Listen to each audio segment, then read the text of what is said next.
শেষ চালে বাজিমাত করে ড্রাগ কুইন কলির যবনিকা পতন করে ড্রাগ পাচারকারীদের পুলিশে দিল রাঙা। হ্যাঁ বন্ধুরা, আমরা এমনটাই দেখতে পাবো রাঙ্গাবতী তীরন্দাজ ধারাবাহিকের আগামী পর্বগুলোতে। পুলিশের হাত থেকে নিজেদের বাঁচাতে কলি ও চার্লি ছদ্মবেশে তাদের গ্যাংদের নিয়ে পালানোর চেষ্টা করে, কিন্তু শেষমেশ তারা পুলিশের হাতে ধরা পড়ে যায়। তারা মিথ্যে নাটক করতে থাকে। অপরদিকে রাঙা তার প্ল্যান মতো একলব্যকে ডক্টরের কাছে নিয়ে গিয়ে বুকের মধ্যে থাকা চিপটা বের করে দেয়। এরপর রাঙা রুদ্রমূর্তি নিয়ে তীর হাতে নিয়ে কলি ও চার্লিকে সাহায্য করতে হাজির হয়।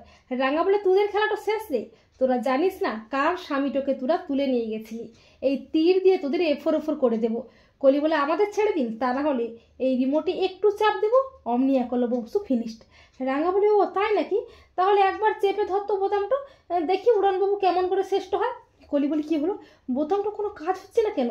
রাঙা বলে, তোরা উড়ানবাবুর বুকের ভেতরটাতে যন্ত্র লাগিয়ে রেখেছিলি, আর আমি এটা জানতাম তোরা এই ভয়টা দেখিয়ে আবার পুলিশের হাত থেকে পালাইবি, তাই না?